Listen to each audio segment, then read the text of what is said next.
Assalamualaikum warahmatullahi wabarakatuh. Selamat pagi teman-teman semuanya.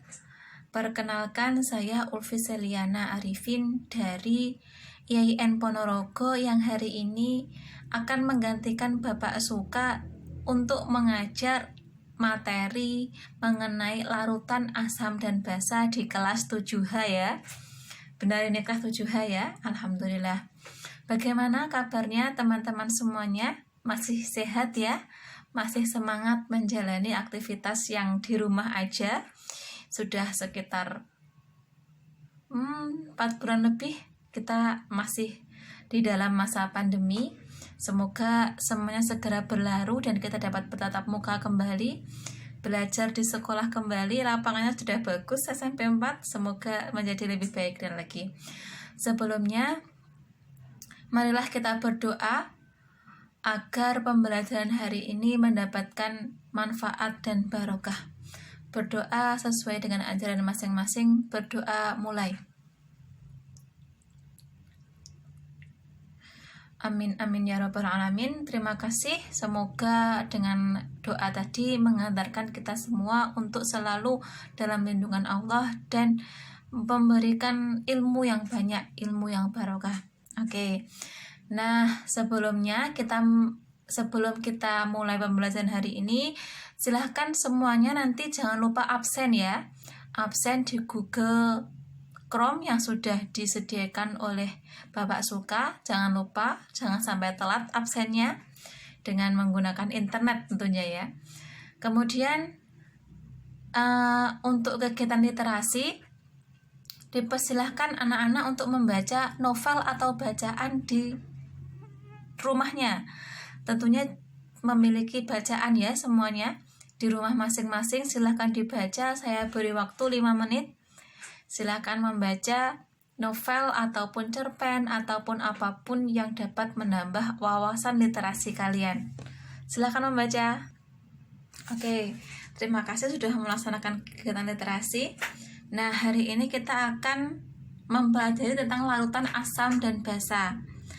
Di dalam pembelajaran kali ini kalian nanti akan mempelajari apa itu larutan asam, apa itu larutan basa, dan apa itu garam, dan bagaimana ciri-cirinya sehingga kalian bisa mengetahui di kehidupan seharian mana sih yang merupakan larutan asam, mana larutan basa. Sebelumnya, di materi sebelumnya itu kalian sudah mempelajari mengenai senyawa dan unsur ya.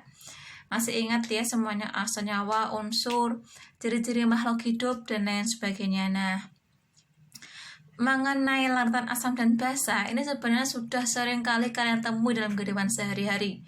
Bahkan dalam setiap hari kalian berkecimpung dengan larutan asam, basa, dan garam.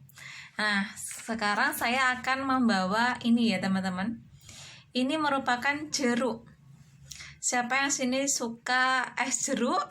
Nah, es jeruk, kira-kira es jeruk ini termasuk larutan asam, basa, atau garam, teman-teman? Ya, dari rasanya kita bisa melihat ini apa sih, gitu ya. Nanti kita juga bisa melihat dari pH-nya. Nanti kita bisa melihat apa itu indikatornya dapat kita ketahui. Kemudian saya memiliki ini teman-teman, yang sering kita gunakan dalam setiap hari ketika kalian mencuci seragam, ketika mencuci apapun sering menggunakan ini. Ini sabun cuci ya. Sabun cuci ketika dilarutkan akan menghasilkan busa. Pernah kalian tidak sengaja mencampurkan sodanya? Nah, itu kan terasa pahit. Nah, itulah. Nah, untuk selanjutnya silahkan disimak video berikutnya ya. Nanti silahkan diperhatikan, nanti ada modul, silahkan dipelajari dan dikerjakan uji kompetensinya. Kemudian ada LKPD. Terima kasih, silahkan mempelajari. Kemudian kita akan membahas mengenai larutan asam, basa, dan garam. Larutan sendiri memiliki arti yaitu gabungan antara zat pelarut dan zat terlarut. Nah, zat pelarut yang di sini digunakan yaitu air, sedangkan zat terlarutnya berupa partikel atau serbuk. Karena partikel zat terlarut yang sangat kecil sehingga tidak dapat dibedakan di antara keduanya, sehingga disebut homogen atau serba sama. Larutan seringkali kita jumpai dalam berbagai bidang seperti industri, pertanian, kesehatan, dan lain sebagainya. Menurut sifatnya, larutan dibedakan menjadi 4, yaitu asam, basa, dan garam. Larutan asam.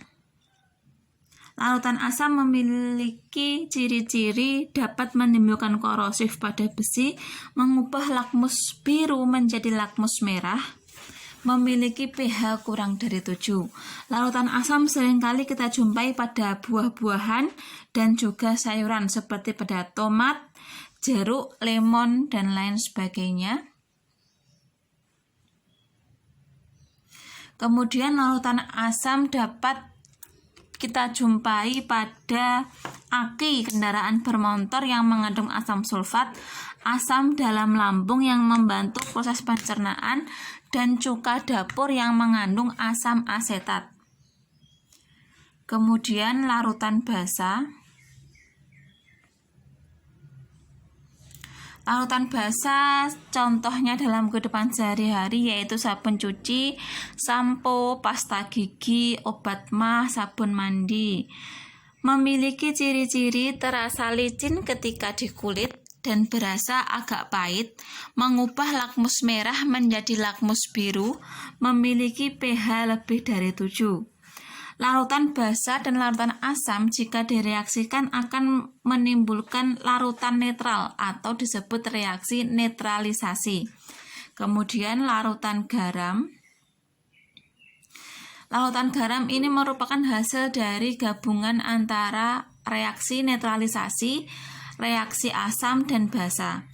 Dalam kehidupan sehari-hari sering kita gunakan pada industri pupuk, obat-obatan, dan pengolahan bahan makanan.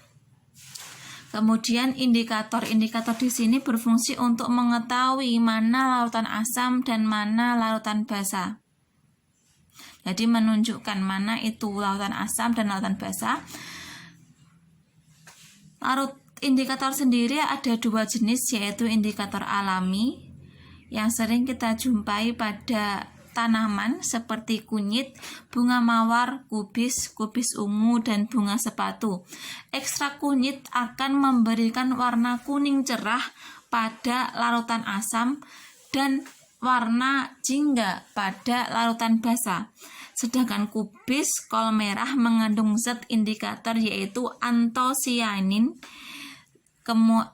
Zat ini akan berubah warna menjadi merah pada asam dan berwarna hijau pada basa lemah. Kemudian indikator buatan berupa kertas lakmus yaitu lakmus merah dan lakmus biru. Lakmus biru akan menjadi merah pada larutan asam dan lakmus merah menjadi biru pada larutan basa. Kemudian larutan heterogen di sini dapat dibedakan mana zat terlarut dan mana zat pelarutnya. Seperti contoh campuran air dan pasir dalam satu wadah tidak dapat bersatu keduanya seperti minyak dan air. Mungkin cukup sekian video yang saya buat, silahkan disimak. Dan silahkan dibaca modul yang sudah saya berikan, kemudian mengerjakan uji kompetensi dan juga LKPD. Ada kurang lebihnya saya mohon maaf. Dan kalian semua hebat karena telah membaca dan menyimak video saya. Terima kasih sebanyak-banyaknya. Akhirul kalam, wassalamualaikum warahmatullahi wabarakatuh.